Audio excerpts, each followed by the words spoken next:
सुप्रभात प्यारे बच्चों। आज की हिंदी क्लास में हम पढ़ने जा रहे हैं एक नई मात्रा जिसे क्या कहते हैं, विसर्ग। आज हम विसर्ग के बारे में पढ़ने जा रहे हैं। ये एक मात्रा है। अभी तक हमने बहुत सारी मात्राएं पढ़ी है ना पिछली क्लासेस में। तो आज हम जो पढ़ने जा रहे हैं वो है विसर्ग। और विसर्ग जो है एक मात्रा है। इसकी पहचान क्या है? ये जो यहाँ पर आपको दो लाल रंग के डॉट्स दिख रहे हैं, यही इसकी पहचान है।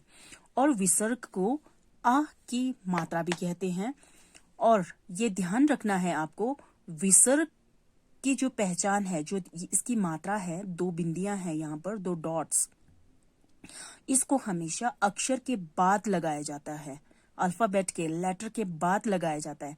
इससे पहले कभी नहीं लगता है ये, ठीक है। और जब हम इसको पढ़ते हैं तो इसका साउंड कैसे आता है? ह साउंड। क्या है इसका साउंड? ह साउंड। तो देखिए यहाँ पर मैं पढ़ करके आपको बताती हूँ कैसे ह साउंड इसका आता है। आह, ह।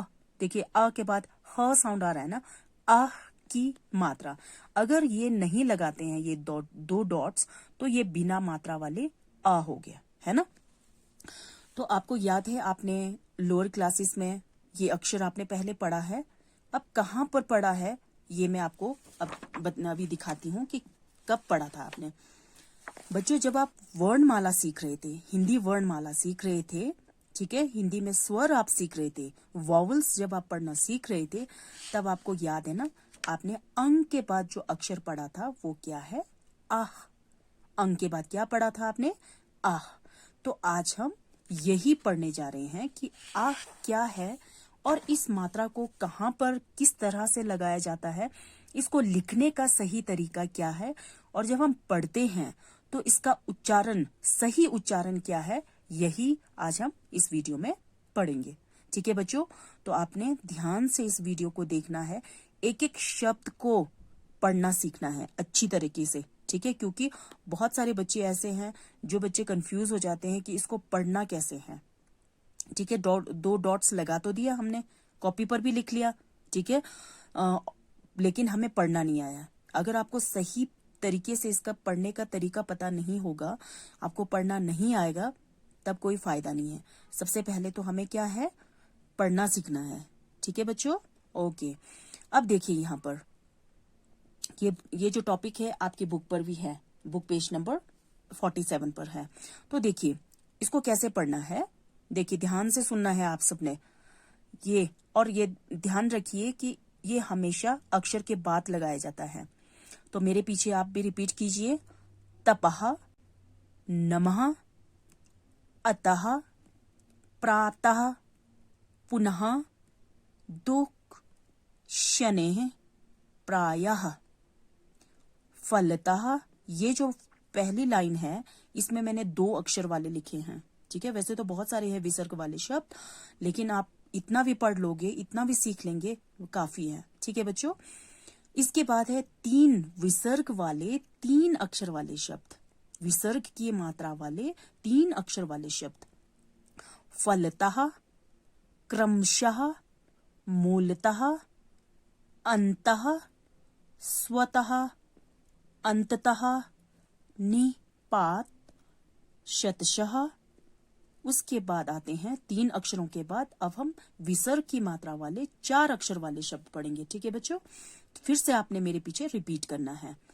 निसंकोच, निस्वार्थ, निसहाय, परिणामतः, सामान्यतः, दुःशासन, संभवतः, निशुल्क, निशुल्क से इसका उच्चारण करना है, किस तरह से इसको पढ़ना है आपने।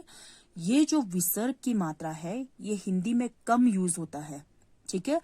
क्या आपने कभी संस्कृत, किसी एक लैंग्वेज है हिंदी की, इंडिया की जो बहुत पुरानी भाषा है, संस्कृत भाषा, संस्कृत लैंग्वेज, ठीक है, उसमें विसर्ग का बहुत ज्यादा यूज होता है, लेकिन हिंदी भाषा में विसर्ग वाले शब्दों का बहुत कम यूज। तो मुझे उम्मीद है आप इसको अच्छे से पढ़ने का अभ्यास करोगे, पढ़ने का प्रैक्टिस करोगे, और ठीक है, और इसको कॉपी पर भी आपने सुंदर तरीके से लिखना है। प्यारे बच्चों, अब आप सभी अपनी हिंदी की बुक अभिलाषा बुक पेज नंबर 47 निकालिए। वहां पर अभी जो हमने टॉपिक पढ़ा था विसर्ग वाली मात्रा के शब्द हैं, तो इसको हम पढ़ेंगे। सभी अपने बुक्स खोल लीजिए। देखिए, नमः कर, नमः यानी नमस्ते। यहाँ पर एक बच्चा है ना, दोनों हाथ जोड़ करके खड़ा है। नमः का मतलब क्या है? नमस्ते करना। नमः कर, यहाँ पे दिख रहा है आपको, ये विसर्ग वाली मात्रा लगाई है ना, नमः। ठीक है, ह साउंड निकल रहा है ना। देखिए, इसको क्या कहते हैं? विसर्ग या आह की ध्वनि वाले शब्द, ध्वनि साउंड को कहते हैं। ध्यान से सीखना है आपने। न जोड़ म जोड़ विसर्ग, ठीक है, आह, नमः। द जोड़ उ जोड़ आह जोड़ ख, दुख। अतः दुख, फलतः, परिणामतः, शनैः शनैः, शनैः शनैः यानी धीरे धीरे। इसके बाद देखिए, यहाँ पर उसी के ठीक नीचे देखिए, पढ़ो और सुनाओ। ठीक है, आपको इसको पढ़ने का प्रैक्टिस करना है। ठीक है बच्चों, सुबह 6 बजे उठो, पुनः पुनः यानी बार बार, भूल मत करो, किसी को दुख मत दो, जो कुछ कहना है निसंकोच कहो, निसंकोच बेझिझक।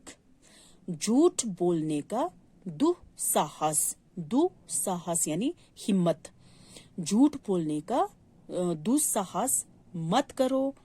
कोई भी काम शनहे शनहे पूरा करने से पूरा हो जाता है, कोई भी काम धीरे धीरे करने से ही पूरा हो जाता है।